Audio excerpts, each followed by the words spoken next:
오늘 하나님께서 여러분이 주시는 말씀은 하박국서 3장 17절에서 19절 말씀입니다.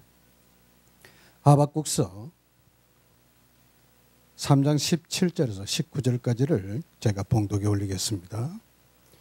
비록 무화과나무가 무성하지 못하며 포도나무에 열매가 없으며 감람나무에 소출이 없으며 밭에 먹을 것이 없으며 우리의 양이 없으며 양간에 소가 없을지라도 나는 여호와로 말미암아 즐거하며 나의 구원의 하나님으로 말미암아 기뻐하리로다. 주 여호와는 나의 힘이시라. 나의 발을 사슴과 같게 하사 나를 나의 높은 곳으로 다니게 하시리로다. 아멘. 이 말씀은 우리가 찬양을 하면서 복음사 가사로 쓰여졌기 때문에 많은 분들이 알고 있는 말씀입니다.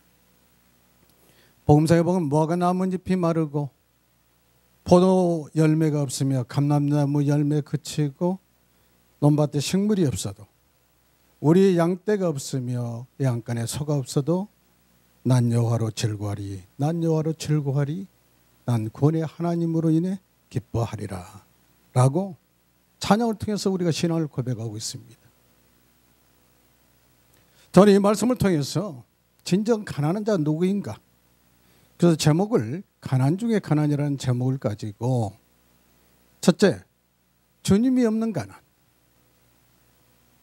주님이 없는 가난이 물질이 없는 가난보다 훨씬 더 큰 가난이라는 것을 말씀을 통해서 우리가 발견되어지기를 바라는 것입니다.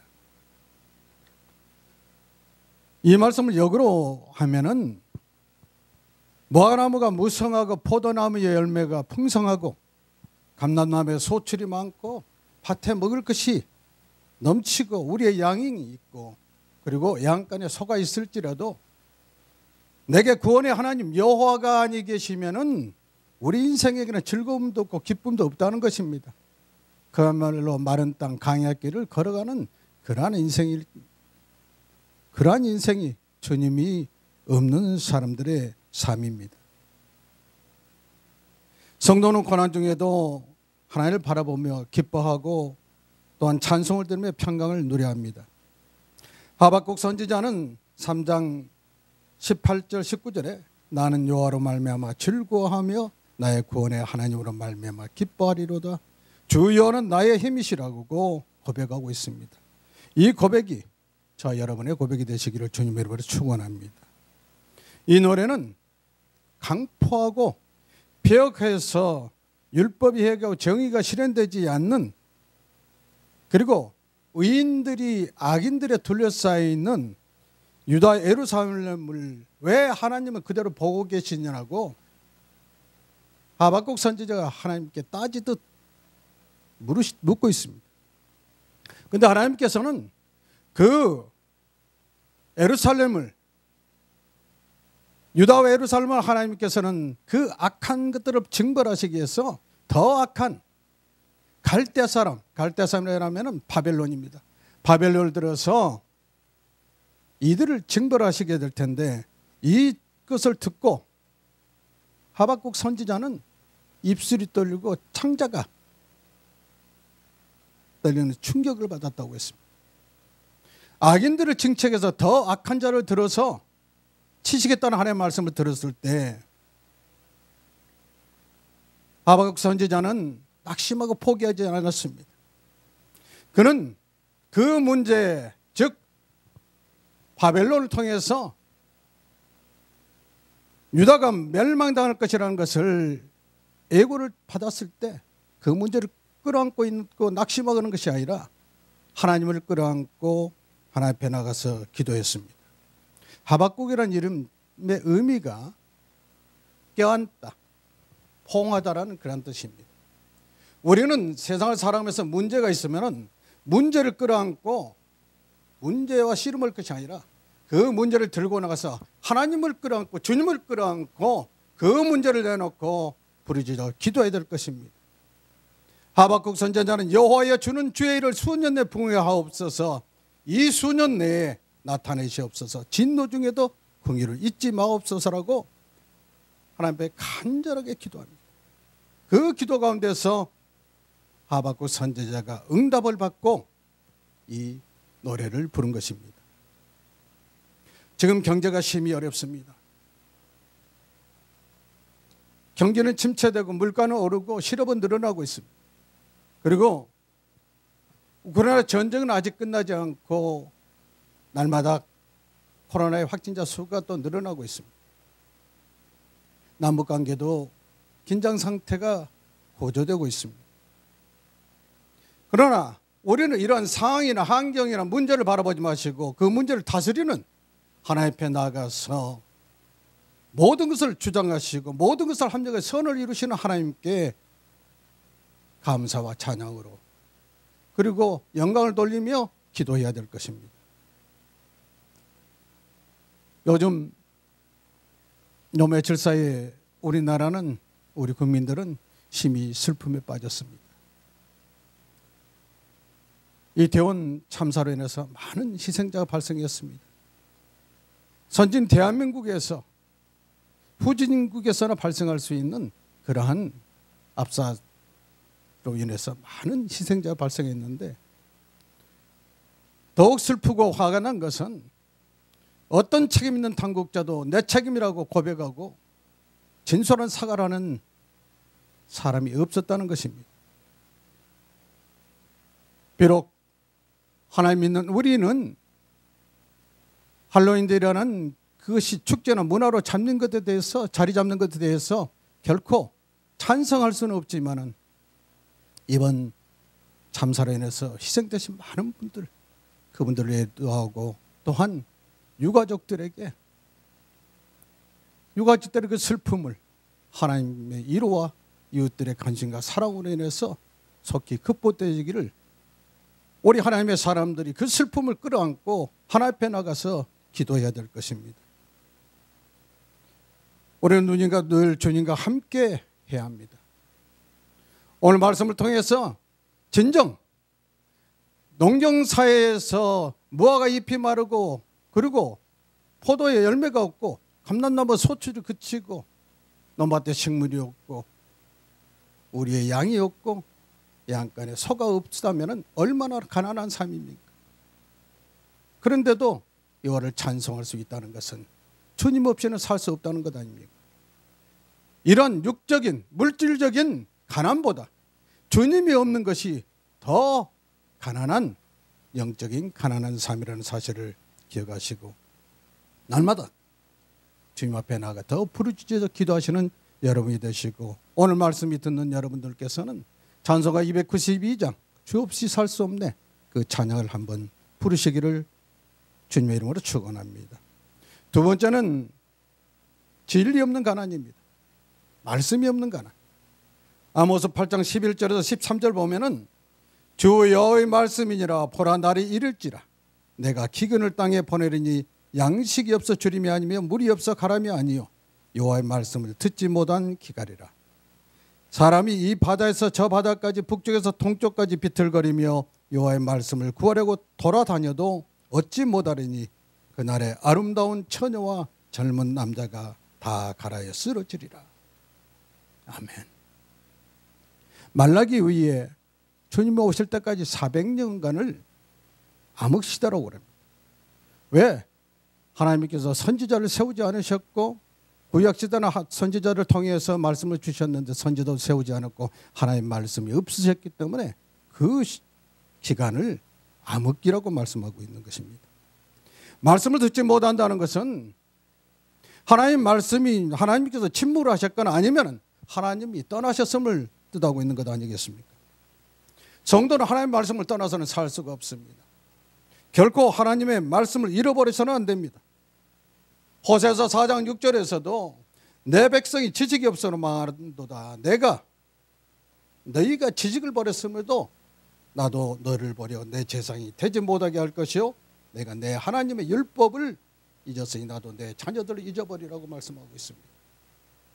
지식, 이 지식이 세상을 아는 지식이겠습니까? 하나님을 아는 지식, 하나님을 지식을 아는 지식을 없으면 망한다고 그랬습니다. 하나님을 아는 지식이 영생입니다. 그러므로 우리는 하나님의 말씀과 늘 즐거이 묵상하면서 살아야 됩니다. 이사야서 40장 6절과 8절을 보면은 모든 육체에는 풀이요 그의 모든 아름다움은 들의 꽃과 같으니 푸른 마르고 꽃은 반드시 시드나 꽃은 시드나 우리 안의 말씀은 영원히 서리라. 이 말씀을 인용해서 베드로전서 1장 24절과 25절에서는 모든 육체는 풀과 같고 그 모든 영광 풀의 꽃과 같으니 푸른 마르고 꽃은 떨어지되 오직 주의 말씀은 세세토록 있다고 말씀하고 있습니다. 너희에게 전한 복음이 곧 이 말씀이라고 베드로 사도는 선포하고 있는 것입니다. 사랑하는 성도 여러분, 우리는 말씀이 없는 삶, 말씀이 없는 성도, 말씀을 모르는 저들, 진정한 가난한 자들은 말씀을 모르는 자, 말씀이 없는 자, 이것이 진정한 가난한 사람입니다.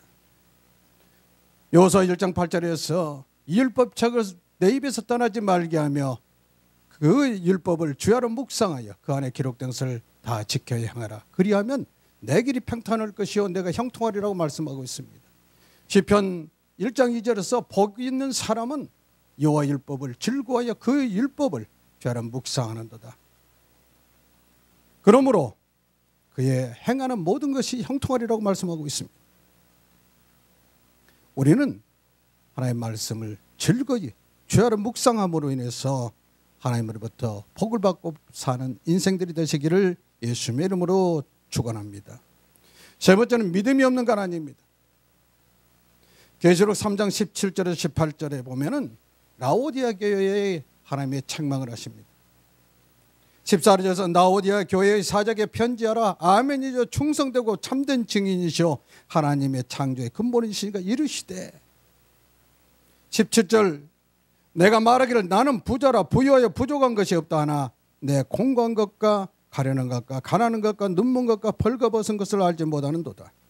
내가 너를 권하노니 내게서 불로 연다는 금을 사서 부요하게 하고 흰옷을 사서 입어 벌거벗은 수치를 보이지 않게 하고 안약을 사서 눈에 발라보게 하라. 라오디아 교회는 물질적으로 굉장히 풍요했지만 믿음이 없어서 영적으로 대단히 가난한 교회였습니다.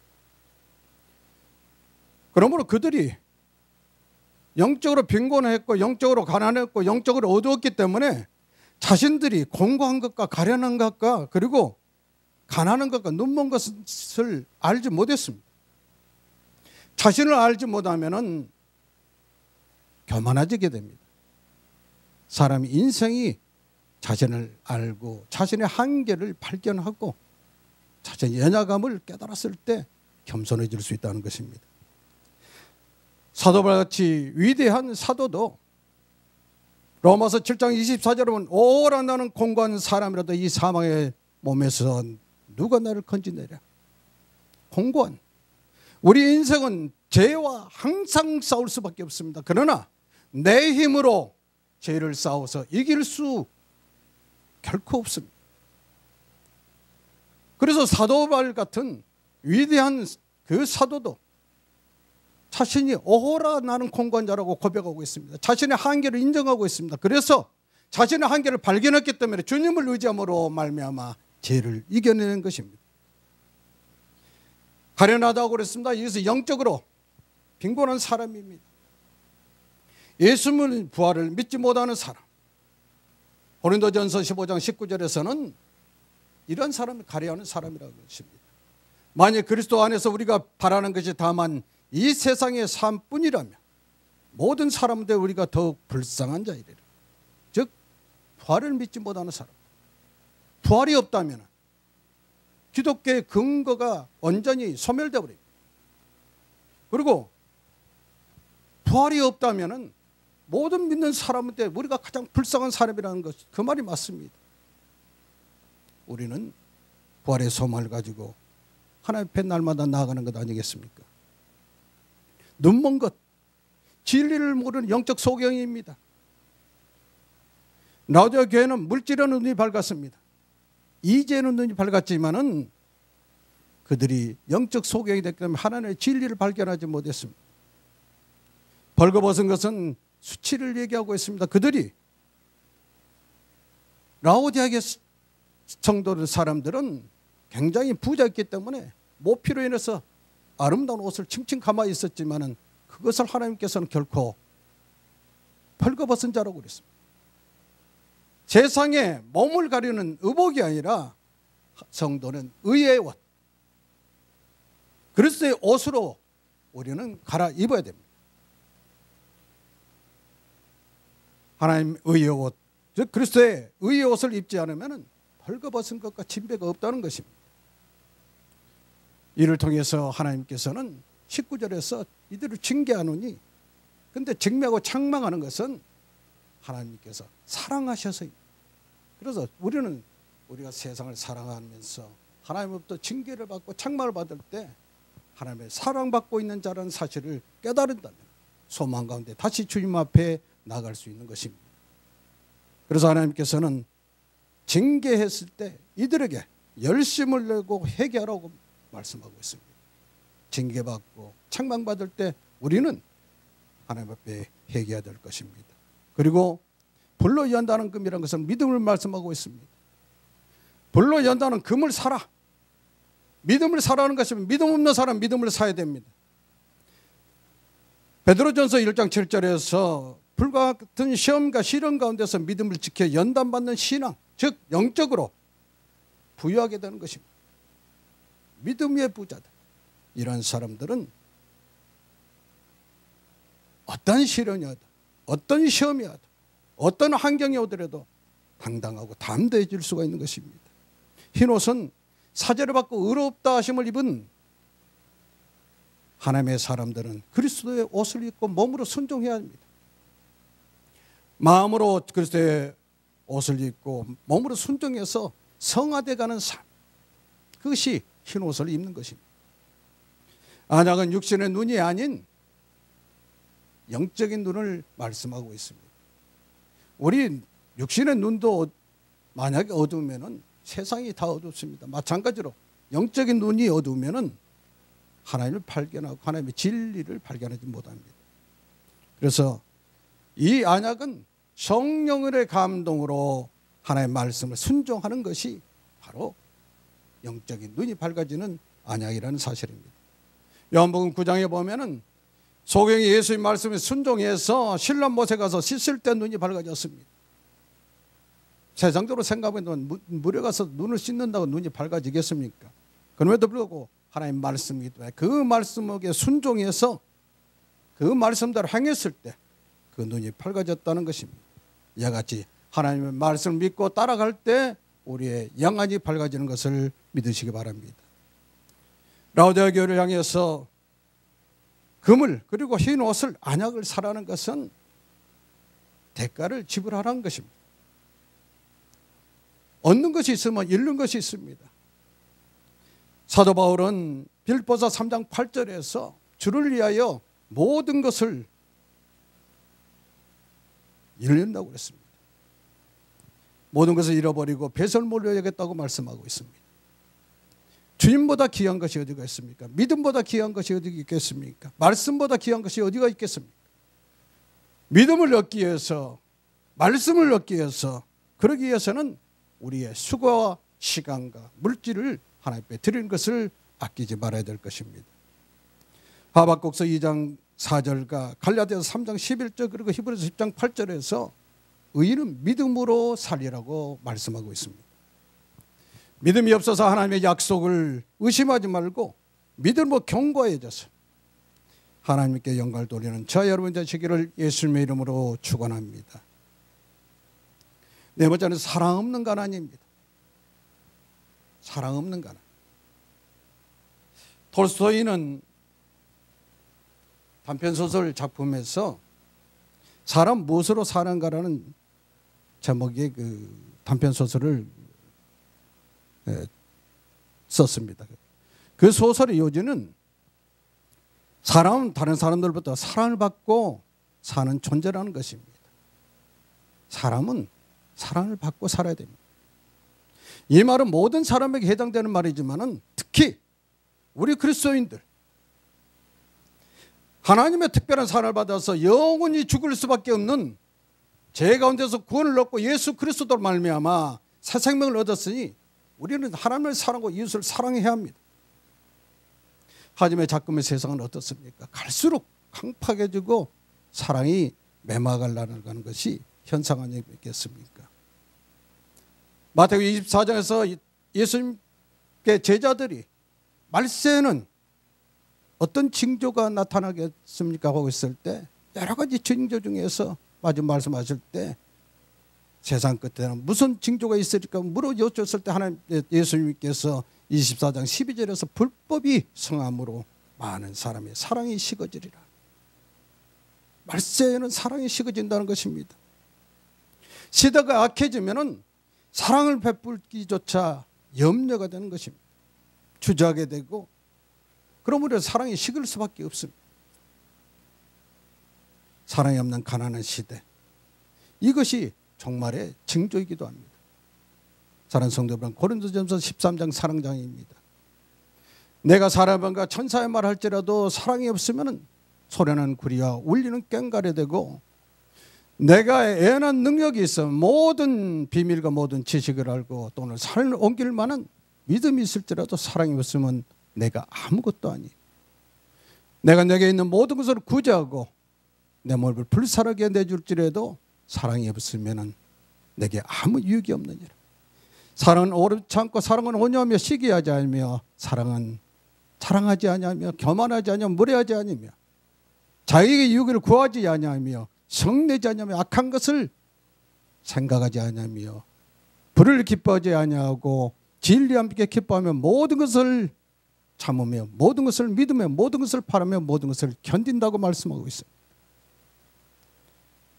사랑하는 여러분, 고린도서 13장 말씀을 다시 한번 상고하면서 이 강팍한 그 메마른 이 시대를 살아갈 때 하나님의 특별한 사랑을 받고 은총을 입은 우리들은 하나님을 사랑하고 이웃을 더욱 사랑함으로 말미암아 우리 삶 속에서 그리스도의 향기를 나타낼 수 있는 사랑의 풍요로운 자들이 되시기를 주님의 이름으로 축원합니다. 마지막으로 사람이 없는 가난입니다. 가난 중에 가난입니다. 사람이 없는 가난. 예레미야서 5장 1절에서 너희는 예루살렘 거리로 빨리 다니며 그 넓은 거리에서 찾아보라고 알라. 너희가 만일 정의를 향하며 진리를 구하는 자를 한 사람이라도 찾으면 내가 이 성읍을 용서하리라. 예루살렘이 죄악이 가냐고 도덕적으로 타락을 했습니다. 그래서 예루살렘에서 정의를 향하며 진리를 구하는 자가 한 사람도 없다는 것입니다. 여러분이 잘 아시는 소돔과 고모라를 심판하실 때 그곳에 의인 10명만 있으면 심판을 하지 않으시겠다는데 여기는 한 명만 있으면 벌하지 않으시겠다고 합니다. 예루살렘이 하나님께 반역을 했습니다. 하나님을 인정하지 않고 하나님의 존재를 부정합니다. 그래서 하나님께서는 이스라엘 집과 유다의 집이 나를 배반했다고 그래요. 그들이 하나님을 부정하고 다른 신에게 맹세하고 있는 그들을 하나님께서 용납하실 수가 없는 것입니다. 그래서 예루살렘 벌하려고 할 때 그러나 예루살렘에 단 한 사람 의인이 있으면 그로 인해서 그 벌을 면하겠다 하시는데 한 사람의 의인이 없다는 것입니다.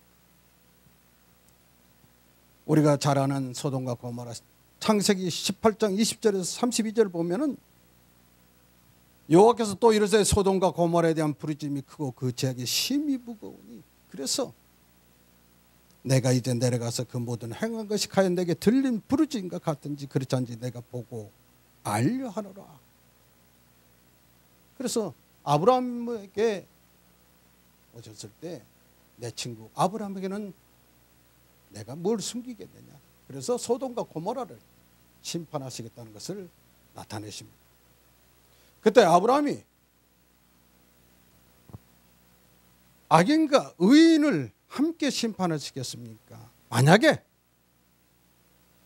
성중의 의인 50명이 있으면은 어떻게 하시겠습니까? 그래도 그것을 멸하시겠습니까? 하나님께서는 아니다. 50명이 있으면 멸하지 않겠다.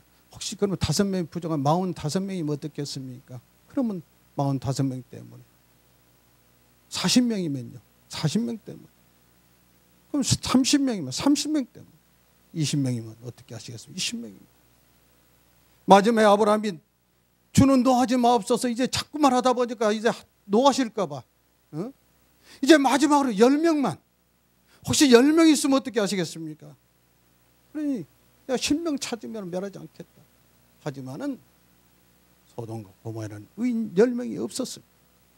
그래서 하나님의 진노를 피하지 못했습니다. 이와 같이 의인을 찾지만은 의인이 없는 시대, 정말 사람이 없는 가난, 이 시대가 즉 제국으로 간영하는 이 땅에 정말로 하나님이 자신의 의인이 몇 명이나 있을 것인가? 우리는 우리 스스로를 점검하면서 하나님 마음이 아픈 자로서의 삶을 내가 살고 있는가? 맡긴 사명을 내가 잘 감당하고 있는가? 내가 하나님의 말씀을 즐거이 묵상하고 있는 것인가? 주 없이 살 수 없다고 그 고백의 찬양이 정말로 나의 신앙의 고백이 되고 있는 것인가를 늘 생각하면서 우리의 믿음을 점검해 봐야 될 것입니다. 사랑하는 성도 여러분, 세상을 살아가면서 좋은 사람과 만나는 것, 그것이 가장 큰 자산이라고 합니다. 그러나 인생 최대의 행복은, 인생 최고의 행복은 주님을 만나는 것입니다. 예수를 만나는 것이 인생 최고의 행복입니다. 그러므로 성도 여러분은 인생의 최대의 행복자라는 사실을 믿으시고, 혹여 어떤 문제가 있고 어려움이 있고 환경에 의해서 시련을 겪고 있다면 그 문제나 환경을 끌어안고 낙심하고 포기하지 마시고, 하박국 선지자가 하나님을 끌어안고 그 문제를 내놓고 기도했던 것처럼 문제를 들고 나가서 하나님 앞에 부르짖어 기도하는 저 여러분이 되시기를 예수님의 이름으로 축원합니다.